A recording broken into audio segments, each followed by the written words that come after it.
तो फाइनली विजय तलेपति की last movie जननायकन release हो चुका है। तो बिना देरी किए कहानी की तरफ सीधे जाते हैं। तो कहानी की शुरुआत एक गांव से होती है जहां पे लोग वोट देने से इनकार कर रहे थे। तभी एक दिन उस गांव में एक नारायण नाम का इंस्पेक्टर पहुंचता है। वो वोट ना देने की वजह पूछ रहा था। गाँव वाले अपने कटे हुए हाथ दिखाते हैं और वो बताते हैं कि वो अगर अपनी मर्जी से वोट देने के लिए गए तो उनके हाथ को काट दिया जाएगा, इसीलिए हमें वोट देने से क्या फायदा। गाँव वाले कुछ गुंडे और राजनेता से परेशान थे। उनका कहना था कि उनकी वजह से उनके बच्चे पढ़ लिख भी नहीं पाते। वो चाहते हैं कि वो ऐसे ही अनपढ़ रहे। सारी बातें सुनने के बाद नारायण कहता है कि जब भी मुझे किसी चीज से डर लगता है या फिर मेरी हिम्मत कम होती है तो मैं एक आदमी के बारे में याद करता हूँ जिससे मेरे अंदर हिम्मत आ जाती है। अब नारायण वेत्री नाम की शख्स की कहानी सुनाने लगता है। कहानी शिफ्ट होती है 2013 में, जब वेत्री किसी वजह से जेल के अंदर बंद था। उसी जेल में एक बिजनेसमैन था जिसे मारने के लिए अचानक से ढेर सारे गुंडे जेल में अंदर आते हैं। वहीं जब ये बात नारायण को पता चलती है तो वो बहुत ज्यादा घबरा जाते हैं और तुरंत ही जेलर श्रीकांत को कॉल करता है। श्रीकांत जैसे ही वो खबर पाता है वो पूरी पुलिस फोर्स के साथ वहाँ चली जाती है। बट तभी नारायण देखता है कि गुंडे सी ब्लॉक की तरफ चले गए हैं। ये देखते ही नारायण श्रीकांत से कहता है कि वो चिंता ना करे क्योंकि गुंडे सी ब्लॉक में चले गए हैं जहाँ पे एक ऐसा शख्स रहता है जो अकेले ही उनकी खूब धुलाई करेगा। और यहाँ पे रेस्त्री को दिखाया जाता है जो पुलिस वालों की तरफ से गुंडों की पिटाई करता है और वो उन लोगों से मार कर गुंडे डर चुके थे। लेकिन तभी वहाँ दूसरे ग्रुप के गुंडे आते हैं और वो वेत्री को हल्के में लेकर उसे मारने आते हैं। लेकिन यहाँ पता चलता है कि वेत्री अकेला नहीं था बल्कि उसके साथ उसकी भी गैंग थी जो काफी ज्यादा ताकतवर थी। वेत्री की जो नजदीक भी आता वो उन्हें छोड़ते नहीं थे। तो कुछ इस तरह से वेत्री ने बहादुरी से उन आदमियों की जान बचाई थी। जेलर श्रीकांत अपनी आंखों से ये सब कुछ देख रहा था, इसलिए वो वेत्री की सच्चाई जानना चाहता था। वो तुरंत ही अपनी टीम से वेत्री की फाइल मंगवाता है। श्रीकांत जब उसकी फाइल चेक कर रहा होता है तो उसे पता चलता है कि वो वेत्री अपनी माँ की वजह से जेल गया था। ये देखकर श्रीकांत बहुत ही ज्यादा हैरान था। दूसरी तरफ जिस माँ की वजह से वेत्री जेल गया था अब वो माँ उसका इंतजार कर रही थी क्योंकि वो इस समय आखिरी सांस गिन रही थी। वेत्री की माँ का कहना था कि उन्हें विश्वास है उसका बेटा उसके साथ जरूर मिलने आएगा। अब यही बात जब जेलर को पता चलती है वो फैसला लेता है कि वो वेत्री को उसकी माँ से मिला कर रहेगा। उसके बाद वो अगली सुबह उसके माँ के पास जाते हैं। वेत्री जैसे ही अपनी माँ के पास जाता है वो उसे देखते ही बहुत ही ज्यादा खुश होती है और तुरंत ही मर जाती है। ये देखकर वेत्री समझ चुका था कि उसकी माँ सिर्फ उसका ही इंतजार कर रही थी। वो जेलर श्रीकांत से कहता है कि अगर मैं अपनी माँ के पास नहीं आया होता तो शायद उन्हें सुकून की मौत नहीं मिलती, इसलिए मैं आपका बहुत ही ज्यादा आभारी हूँ। श्रीकांत का एक बेटी थी जिसका नाम था विजी। विजी श्रीकांत से इम्प्रेस हो चुकी थी जिस वजह से वो हर समय उसके साथ रहना चाहती थी। वेत्री भी उसे पसंद करता था। तभी वेत्री श्रीकांत से उसकी बीबी के बारे में पूछता है। अब श्रीकांत उसे बताता है कि उसकी पत्नी आर्मी ज्वाइन करना चाहती थी लेकिन जब उसकी शादी हुई तो उसने हमारे लिए अपने सपने को कुर्बान कर दिया और हमारे साथ ही खुशी खुशी रहने लगी। लेकिन एक दिन कार एक्सीडेंट में उसकी मौत हो गई जिस वजह से वो अकेला हो गया। श्रीकांत चाहता था कि भले ही उसकी माँ आर्मी ऑफिसर ना बन सके लेकिन उसकी बेटी जरूर बनेगी। लेकिन यहाँ पे एक प्रॉब्लम भी हो चुकी थी। दरअसल बात ये थी कि विजी की माँ जब मरी थी तब वो उस सदमे को भूल नहीं पाई जिस वजह से वो जब भी कोई आवाज सुनती तो उसे पैनिक अटैक आ जाता। तो ऐसे में तो उसका आर्मी में भर्ती होना बिल्कुल नामुमकिन था। वेत्री कहता है कि लड़कियों को डरना नहीं चाहिए, उन्हें तो शेरनी बनकर दहाड़ना चाहिए। और तब से ही वेत्री विजी का ध्यान रखने लगता है और उसे रोज मोटिवेट करता था। दूसरी तरफ हम एक जॉन नाम की क्रिमिनल को देखते हैं जिसे अफ्रीका की सरकार पकड़कर जेल में बंद कर देती है। जॉन जैसे ही जेल में लाया जाता है उसे देखकर सारे कैदी बौखलाए हुए थे क्योंकि जॉन काफी खतरनाक इंसान था। उसने ना जाने कितने निर्दोषों की जान ली थी, इसलिए सारे कैदी उसे मारने के लिए सोच रहे थे। लेकिन तभी वहाँ पे जॉन के साथी आ जाते हैं। वो इतनी ज्यादा संख्या में थे कि जेलर की होश ही उड़ जाते हैं। प्रेसिडेंट समझ चुका था कि वो जॉन की गुंडे का सामना नहीं कर पाएगा, इसलिए वो सारे कैदी को आजाद करते हुए कहता है कि जो भी जॉन को खत्म करेगा उन्हें रिलीज कर दिया जाएगा। अब सारे कैदी जॉन को मारने के लिए आगे बढ़ते हैं लेकिन जॉन काफी ज्यादा खतरनाक था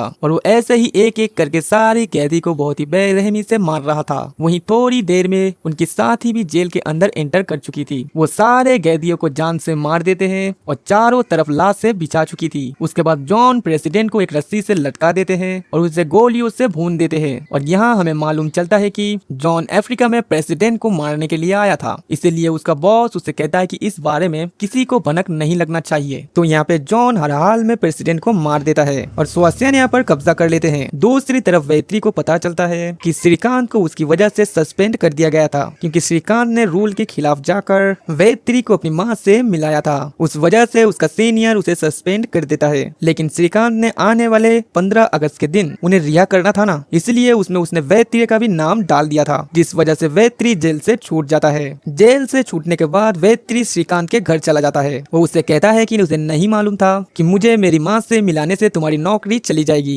नहीं तो मैं उनसे मिलने कभी नहीं जाता। श्रीकांत सुबह सुबह तैयार होकर दूसरी ड्यूटी जा रहा था। वो सोचता है कि उसकी बेटी को डी केयर भेज देगा, जहाँ पर बच्चों का ध्यान रखा जाता है, लेकिन वेत्री उसका ख्याल खुद रखने को कहता है। श्रीकांत को ये भी ठीक लगता है, क्योंकि विजी कहीं न कहीं वेत्री के साथ खुश रहती थी। श्रीकांत जैसे ही ड्यूटी के लिए निकल पड़ता है, रास्ते में उसकी गाड़ी को एक ट्रक वाला टक्कर मार देता है, जिससे उसकी मौत हो जाती है। श्रीकांत की मरने की वजह से विजी अकेले पड़ चुकी थी, लेकिन वेत्री उसकी पूरी जिम्मेदारी उठाने के लिए तैयार था। अब वेत्री उसका हर टाइम ध्यान रखने लगता है। धीरे धीरे कई साल बीत चुकी थी और अब बिजी बड़ी हो चुकी थी। एक दिन बिजी क्लास बंक करके मूवी देखने के लिए जा रही थी। वहाँ रास्ते में ही रमेश नाम का बाबू पुलिस ऑफिसर होता है, जो कि बहुत ज्यादा हरामी था। वो देखता है कि पीछे स्कूटी से 2 लड़कियां आ रही थी। रमेश अपना जीप का गेट खोल देता है, जिसका विजी और उसके फ्रेंड नीचे गिर जाती है। रमेश उन पर ओवर स्पीड का चार्ज लगा रहा होता है, जिस वजह से वो विजी को अकेले ही गाड़ी में बिठा लेता है। विजी काफी ज्यादा डर चुकी थी, क्योंकि पुलिस ऑफिसर उसे छेड़ने की कोशिश कर रहा था। लेकिन उधर उसकी फ्रेंड ने जर्नलिस्ट कायल को ये सारी बातें बता दी थी। काल यही बात वेत्री को बता देती है। वेत्री को जब ये बात पता चलती है तो वो घबराता नहीं है। उसकी बजाय वो ऑफिसर को कॉल करके कहता है कि उसकी बेटी को हाथ लगाने से पहले ये जान लो कि ये आखिर किसकी बेटी है। यह सुनते ही पुलिस ऑफिसर एक बंदे को कॉल करता है। वो बंदा एक इंसिडेंट के बारे में बताता है। वो कहता है कि उस कांड को करने वाला और कोई नहीं बल्कि उस लड़की का बाप था। और ये सुनते ही पुलिस वाले की हवा टाइट हो जाती है, उसके पसीने छूटने लगते हैं। वो पहले सही सलामत विजी को थिएटर में ले जाती है और उसे मूवी दिखाने के बाद घर लाती है। पुलिस वाला वेत्री के पैरों पर गिरकर माफी मांगता है, जिससे कि वेत्री उसे जाने देता है। तो यहाँ पे हमें एक और बात पता चलती है कि वेत्री का पहले कुछ दमदार पार्ट था, जिस वजह से उसे सभी लोग बहुत डरते थे। दूसरी तरफ एक बार फिर से हम जॉन को देखते हैं, जो पाकिस्तान से कुछ खतरनाक हथियारों को शिप में ला रहा था। वहीं जब इसकी खबर नेवी वालों को पता चलती है तो वो शिप पर हमला कर देती है, लेकिन जॉन उस शिप में मौजूद था और उसकी आर्मी बहुत ही बेरहमी से नेवी वालों को मार देती है। और तमिलनाडु की ऐसी इंडिया में एंट्री कर चुकी थी। अब ये खबर सीएम के पास पहुंच चुकी थी। वो अपने लोगों को आदेश देता है कि इन घटना के पीछे कौन लोग हैं। उसके बाद हम एक रंगा स्वामी नाम के पॉलिटिशियन को देखते हैं, जो कि काफी ज्यादा करप्ट था। जॉन उनसे मिलने उनके पास जाता है और वो उससे पूछता है कि वो इंडिया में आकर क्या करना चाहता है। जॉन का कहना यह था कि वो इंडिया को पूरी तरह से बर्बाद करना चाहता है। दूसरी तरफ वेत्री विजी को आर्मी के लिए तैयार कर रहा था, लेकिन विजी नहीं चाहता था कि वो आर्मी में भर्ती हो, इसलिए वो फॉर्म भी नहीं भरना चाहती, जिस वजह से वेत्री काफी ज्यादा परेशान था,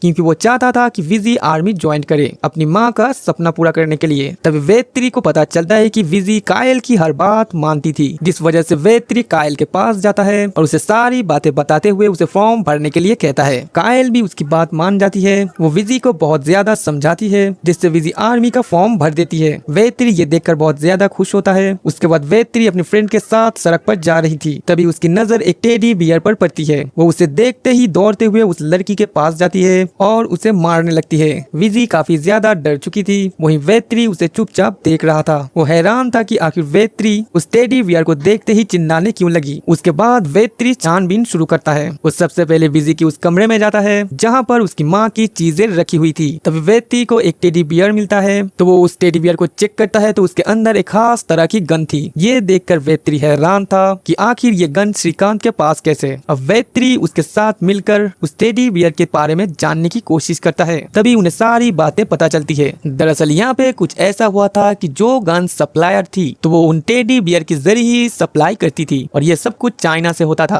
और इस इंडिया के अंदर कई 50 लाख टेडी बियर सेल हो चुके थे। इसका मतलब था कि 50 लाख गन सप्लाई हो चुकी थी, और ये टेडी बियर जो लोग खरीद रहे थे वो पहले गैंगस्टर हुआ करते थे। तो ये सारी बातें जानकर वेत्री की होश उड़ गए थे। तभी दूसरी तरफ हम नेवी की ऑफिसर की लाशों को देखते हैं, जिनको जॉन ने जान से मार दिया था। और इस मामले की जांच करने के लिए एक कलील नाम के ऑफिसर को बुलाया जाता है। कलील को बीच के किनारे एक अजीब तरह का हथियार मिलता है। वो जब उसके बारे में पता करता है तो उसे पता चलता है कि यह हथियार चाइना की कंपनी ने बनाया है। अब कलील उस हथियार के द्वारा उसके बारे में पता करने की कोशिश करता है। तभी उसे एक अफ्रीका का वीडियो मिलता है। वो उस महिला से कांटेक्ट करते ही उसे वो महिला बताती है है कि उनके वहाँ इसी हथियार से अटैक किया गया था और ये सब कुछ करने वाला कोई और नहीं बल्कि जॉन नाम का आदमी है। अब कलील जॉन की सारी इंफॉर्मेशन निकालने लगती है। वो उन इंफॉर्मेशन को निकालकर एक फाइल में रखती है। कलील चाहता था कि वो ये खबर सीएम तक पहुंचाए, लेकिन तब तक जॉन को उनके बारे में पता चल चुका था। वो अपनी कुछ आदमियों को कलील के अड्डे पर भेजता है। उनमें वेलू नाम का एक शख्स था।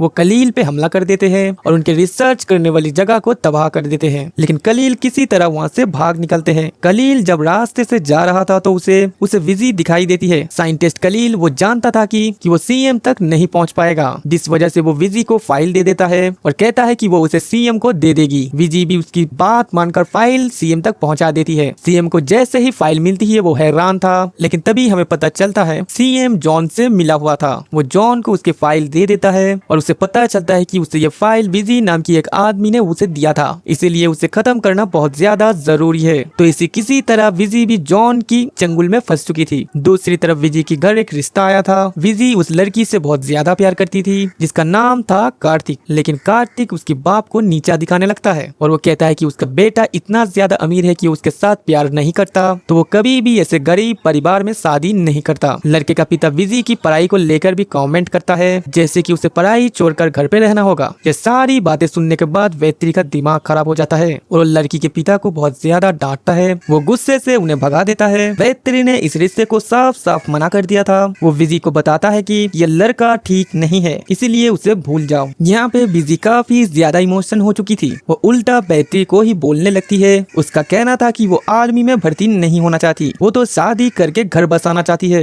इसीलिए उसके ऊपर दबाव बनाना बंद कर दो। विजी ने वेत्री को साफ साफ बोल दिया था कि वो उससे अलग हो जाए और उसको अपनी जिंदगी जीने दे। उसके बाद से विजी ने वेत्री से बात तक करना बंद कर दिया था। वो उसे बार बार इग्नोर कर रही थी, लेकिन वेत्री हार मानने वाला नहीं था। वो किसी भी हाल में वेत्री को नहीं छोड़ना चाहता था। उसके बाद रात को जॉन के गुंडे वेत्री को मारने उसके घर आते हैं, लेकिन वहाँ वेत्री बैठा हुआ था। वेत्री को देख सभी गुंडे डर जाते हैं। वो तुरंत ही जॉन के पास आते हैं और बताते हैं कि विजी जो वेत्री के पास गया था वो बहुत ही ज्यादा खतरनाक थे। वो जब तक वहाँ रहेगा हम विजी को हाथ तक नहीं लगा सकते। और यहाँ पे कहानी फ्लैशबैक तक जाती है, जहाँ हमें पता चलता है कि एक गाँव में कुछ गुंडे घुस चुके थे। वो गाँव वालों को बुरी तरह से पीट रही थी और उन्हें पेड़ से लटका देते हैं, लेकिन थोड़ी ही देर में वहाँ वेत्री की एंट्री होती है। वो उन गुंडे को बहुत ही बेरहमी से मार देते हैं। कुछ इस तरह जॉन का आदमी वेत्री को जानता था। उसके बाद एक प्लान के जरिए वो वेत्री को उठाने की कोशिश करता है और उसकी कॉलेज में उसे उठाने के लिए कुछ लड़के को भेजते हैं और उसे देख लेता है उसका बॉयफ्रेंड सुरेश। विजी से कहता है कि उसे कार्तिक ने बुलाया है, इसलिए वो उसके साथ चले। अब सुरेश विजी को अपने बाइक में बिठाकर जॉन के गुंडे के पास ले जाता है। उन गुंडों का जो सरदार था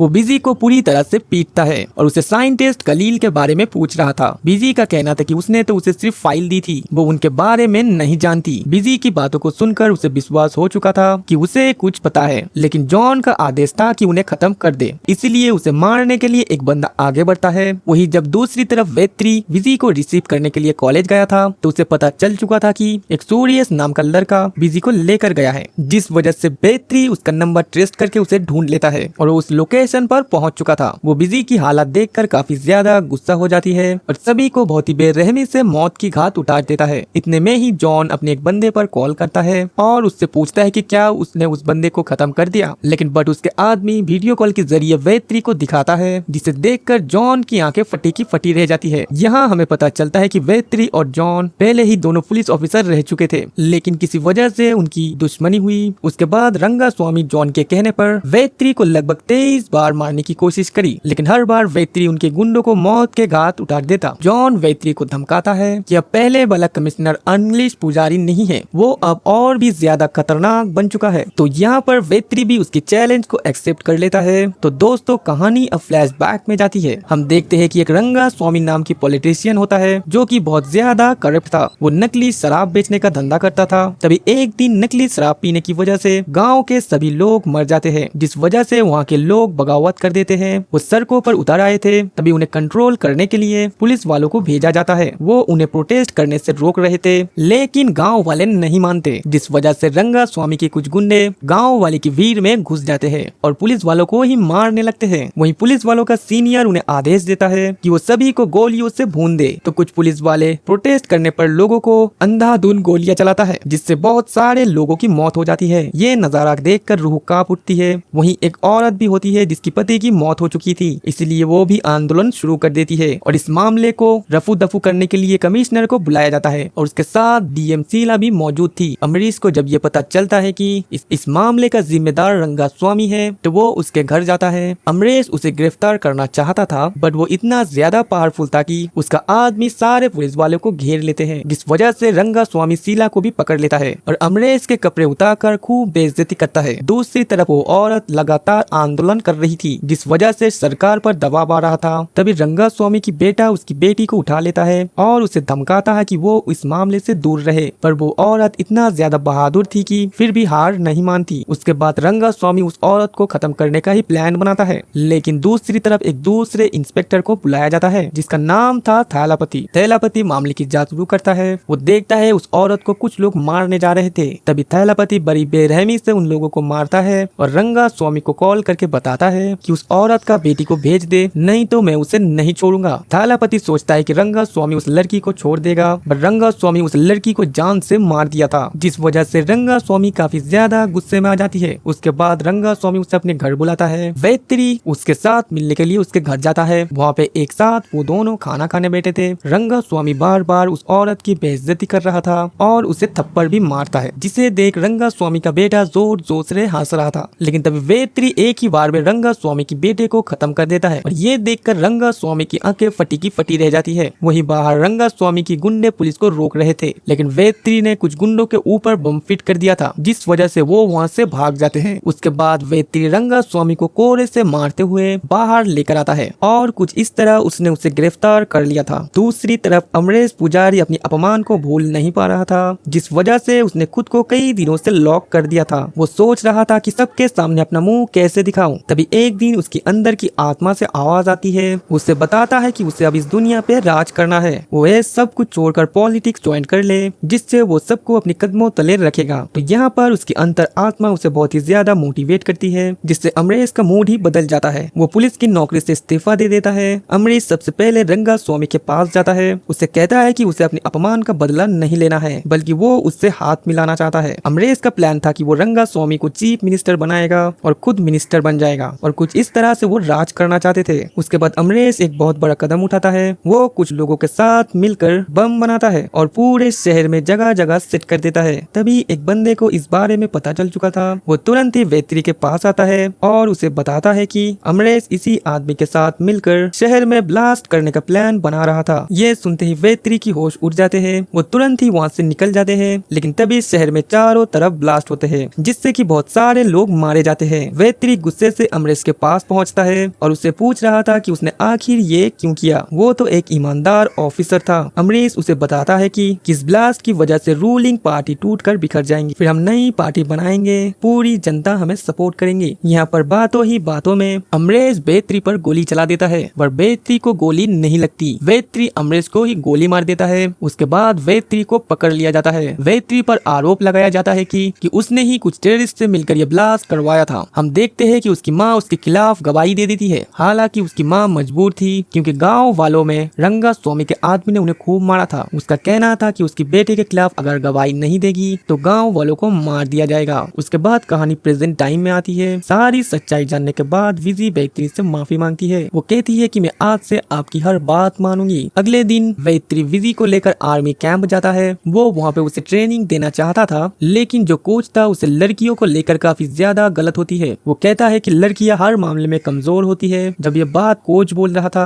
तो कायल उसे सवाल करने लगती है, जिससे कोच विजी का टेस्ट करने लगता है। विजी ना तो ठीक से दौड़ पा रही थी और ना ही पुशअप मार रही थी। ये देखकर कोच वेत्री को बहुत बोलता है। उसके बाद एक लड़के से उसे लड़ने को बोलता है। हम देखते हैं कि वो लड़का इस आर्मी कैंप का बेस्ट स्टूडेंट था। वो लड़का विजी को पंच मारता है, जिससे विजी घायल हो जाती है। अब ये देखकर वेत्री को रहा नहीं जाता और उसके बेस्ट स्टूडेंट को बहुत ही बुरी तरह से पीटता है और कहता है कि ये है तुम्हारा सबसे बेस्ट स्टूडेंट, अब इसे कहाँ पर रखोगे। वेत्री का कहना था कि तुम कोच तो बहुत अच्छे हो, लेकिन तुम्हारी सोच गलत है। अब सारी बातें सुनने के बाद कोच को गलती का एहसास हो चुका था, जिससे वो विजी को ट्रेनिंग देने के लिए तैयार हो जाता है। दूसरी तरफ कायल गन्स के बारे में पता लगाने की कोशिश करता है कि आखिर इतनी सारी गन सप्लाई करने के बाद उसका प्लान क्या है, और उधर जॉन वेत्री को मारने के लिए ढूंढ रहा था, बट वो मौके की तलाश में था। जॉन रंगास्वामी से कहता है कि वो उसके गुंडों वालों के साथ उसकी गांव जाए और उन्हें बंदी बना ले, जिससे उसे बचाने के लिए वेत्री वहाँ पे जरूर आएगा। जॉन के कहने पर रंगास्वामी के आदमी वहाँ चली जाती है, लेकिन गाँव वाले पहले से ही तैनात थे। वो जंगल में छिप जाते हैं। वहाँ जब रंगास्वामी गाँव वालों को ढूंढ रहा था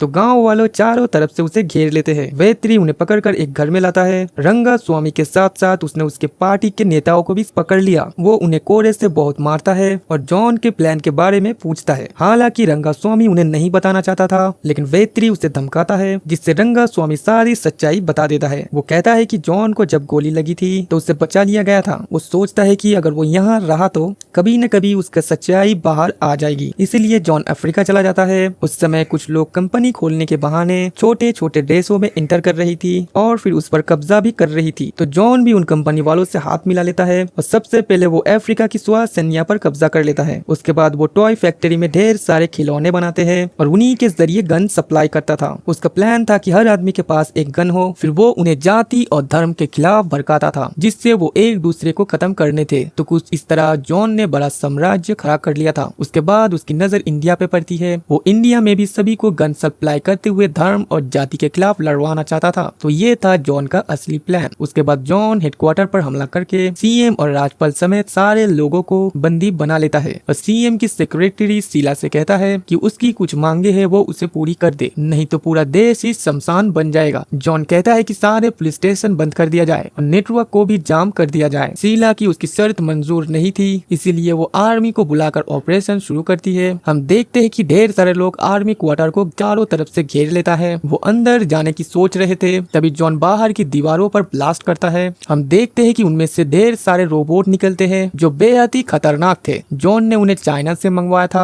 अब सारे रोबोट आर्मी वालों पर हमला कर देते हैं और उन्हें बड़े ही बेरहमी से मारते हैं। दूसरी तरफ वेत्री ने जॉन की एक आदमी को पकड़ लिया था जिसका नाम था वेलू। वेत्री उसे मारपीट कर जॉन के बारे में प्लान के सुनता है। अब यहाँ पे वेत्री को कलील के बारे में पता चलता है, जिसके पास सारे इंफॉर्मेशन थी। वेत्री वेलू को जान से मार देता है और उसके बाद वो कलील के पास पहुंचता है। वेत्री कलील को आजाद करता है और उससे जॉन के बारे में पूछ रहा था। कलील उसे सारी बातें बताता है और साथ में उसे ढेर सारे हथियार भी देते हैं जो कि काफी ज्यादा एडवांस थे, जो जॉन की हथियारों का सामना कर सकती थी। अब वेत्री ढेर सारे हथियार लेता है और अपनी टीम में बांट देता है। वेत्री के साथ विजी भी थी और वो दोनों साथ में ट्रक में जा रहे होते हैं। तभी जॉन के उसके बारे में पता चल जाता है, जिसमें वो रास्ते पे ही ड्रोन द्वारा उन पे अटैक करवा देता है। वेत्री बड़ी ही मुश्किल से उन ड्रोन से बच रहा था क्योंकि वो उन ट्रक के अंदर ज्यादा देर तक सेफ नहीं रह सकता। तभी यहाँ पर कलील के बंदे रोबोट की डेटा को चेंज कर देता है, जिससे रोबोट आपस में ही लड़ने लगते हैं। उसके बाद वेत्री जॉन के पास जाता है। जॉन उसके सामने सीएम को बंदी बनाया हुआ था, लेकिन वेत्री कहता है कि मुझे पता है कि सीएम तुम्हारा ही आदमी है, क्योंकि विजी ने जो फाइल उन्हें दी थी उसने तुम्हें वो दे दी। ये सुनते ही वो कहता है कि मैंने वो फाइल जॉन को नहीं बल्कि सेक्रेटरी शीला को दी थी। अब यहाँ हमें पता चलता है कि वो उसकी गर्लफ्रेंड थी। सारी सच्चाई के बाद जॉन वेत्री से कहता है कि अब इंडिया में तुम्हारे लोग धर्म के नाम से लड़ने वाले हैं। वो उसके वीडियो को माध्यम से दिखा रहा था, लेकिन तभी अचानक से सभी लोग पलट जाते हैं और वो एक हो जाते हैं। ये देखकर जॉन को बहुत ज्यादा गुस्सा आता है। वही वेत्री हंस रहा था। उसके बाद जॉन और वेत्री में काफी जबरदस्त फाइट होती है। इसी बीच विजी को याद आता है कि उसके माँ को मारने वाला जॉन ही था। दूसरी तरफ शीला जॉन को बचाने आ रही है, लेकिन उसे रॉकेट लॉन्चर से मार दिया जाता है। दूसरी तरफ जॉन भी वेत्री को बहुत ही बेरहमी से खत्म कर देता है। तो कुछ इस तरह वेत्री ने अपने देश को बचाने के लिए सारे करप्ट लोगों को ही खत्म कर दिया था। अब कहानी प्रेजेंट टाइम में आती है, जब नारायण गाँव वालों को समझा रहे होते हैं। वो कहता है कि वेत्री ने इस देश को बचाने के लिए ना जाने क्या क्या किया था और तुम हो कि गुंडों से डर रहे हो। उनकी बात सुन के गाँव वालों में हिम्मत आ जाती है। वो उन गुंडों की खूब पिटाई करते हैं। उसके बाद वोट देने चले जाते हैं और यहीं पर कहानी समाप्त कर दी जाती है।